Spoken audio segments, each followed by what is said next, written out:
Kitang-kita naman sa mukha namin kung gaano kami ka-happy. I think lumabas lang talaga yung lahat ng effort na ginawa namin sa trainings and yung hard work talaga. Most of the time, up and down din yung performance namin. But I'm so proud sa team namin kasi talagang in-all out nila yung game and inangat talaga nila yung level ng laro namin. So, thank you, Coach. And for MJ, welcome back. How does it feel to be able to play with Signal and get this win on your first game? I'm very happy because this was really a teamwork, and it's good to be back in the Philippines and feel all the atmosphere and all the fans supporting. So it's so nice to be back. Thank you, MJ. And for Judith, our best player of the game, we had 15 Fresh. excellent digs and 8 excellent receptions. Ano ang masasabi mo sa naging performance niyo na nag-lead sa ulo na to? Una-una po, thank you sa tiwala ko, sa mga coaches, sa mga teammates po na nagtiwala sa akin. Kasi yung transition din, hindi madali. Pero sa tulong din ng coaches at teammates, madali yung trabaho ko. Yun po. Thank you. Declare the question. And then ito, starter ka pa as alibero pa na pinupunan yung role ni Don. Yun po, kailangan i-embrace yung position na binigay ng coaches sa akin. And yun, tiwala sa sarili, wag mag-doubt talaga. Yun po. Coach, kayo ano lang pakiramdam na kino-coach yun na ngayon si MJ na dati nakakalaban yun na? Actually, sobrang happy. Sobrang swerte namin na nakuha namin siya kasi yun nga, before, alam ko kung gaano siya kahirap kalaban. And we're so lucky and sobrang appreciate namin na tinanggap niya yung offer namin na maglaro for Signal.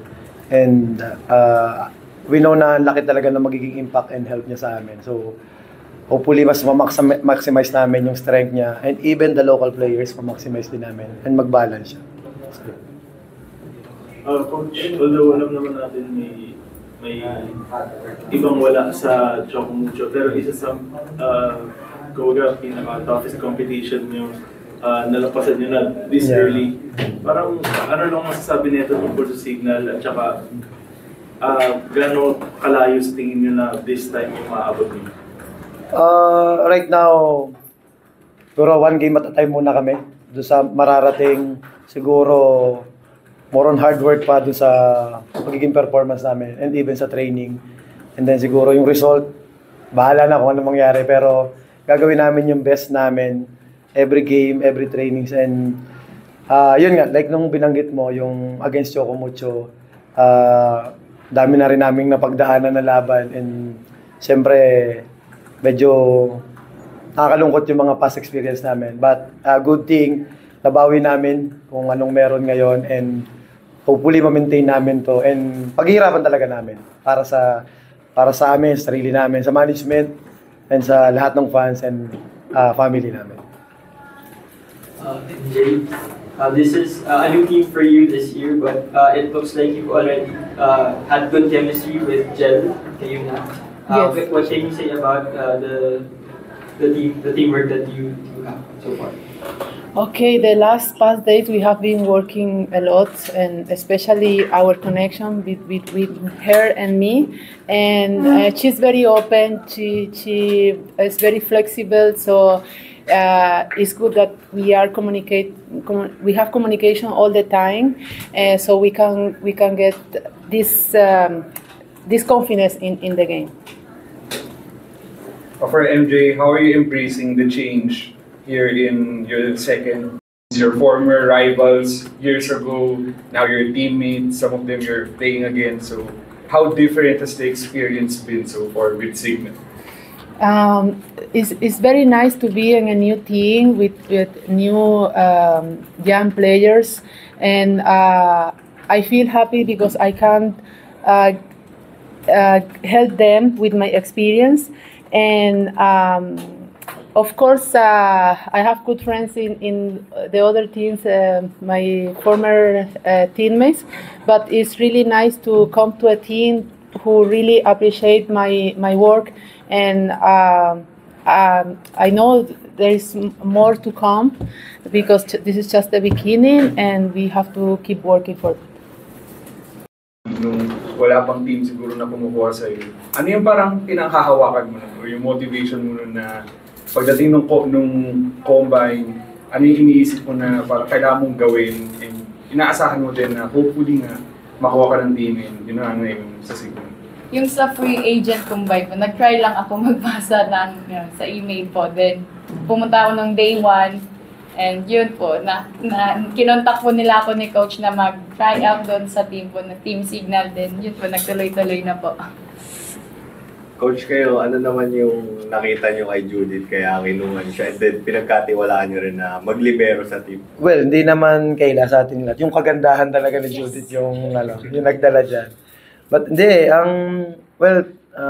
kidding aside, si Judith kasi nung siguro, wala pa ako nung una siyang dumating eh. Parang kung nasaan man ako. Parang sabi nga ni Coach Meg, yung isang assistant ko na si Judith daw, ganito, ganyan. So sige, papuntahin mo. And then nung nagkita kami, balik ka next week, i-observe kita ng 3 days. So while ongoing yung practice namin, ganda ng performance, pero mas nakikita ko yung grabe yung floor defense niya. Saka yung receive. And then service niya. Every tune-up namin gagamitin ko sa service hanggang sa parang sabi ko malaki yung potential niya for libero, which is kasi yun din yung kailangan namin ma-improve. So ayun, and then grabe yung puhunan niya eh. Hindi lang skills eh. Yung jolly siya, and then yung pagiging aggressive niya, yung talagang all out siya pag training. Hindi siya yung tipong mahihiya kasi bago. Which is sabi ko nga sa kanya, isa yun kasi sa hinahanap din namin sa player na kailangan may konting kulit na alam namin na pag tumrabaho, grabe yung galaw. So ayun. So maraming aspect. So bukod sa kagandahan niya talagang iba yung level ng performance niya. So nakita naman natin. But syempre hindi kami magbebase sa isang game lang. First game pa lang namin to. Marami pang pwedeng mangyari. And for sure yung ibang teams na makakalaban namin mas magpe-prepare din. Pero syempre same din, ganun din yung gagawin namin. Ano lang po, trabaho pa talaga sa training. Marami pa pong kulang, yun po. Dodoblein pa po yung effort every training para makatulong din sa team. Yun po. Thank you. For Coach and the players, your next game will be against Zeus Coffee. Yeah. So, paano lang po makatulong? How will this game help you guys coming into that match? Well, siyempre, malaking bagay to yung impact na itong panalo namin dito sa first game namin. Pero more on viewing pa rin dun sa kalaban. And then aralin namin. And syempre, yung strength pa rin namin kailangan mas ma-maximize namin. And mga kailangan namin improve, like sinabi nga ni Judith. Marami pa kami pwedeng i-improve.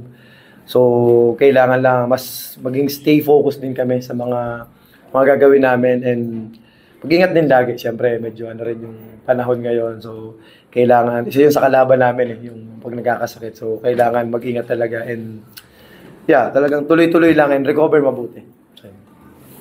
For the players.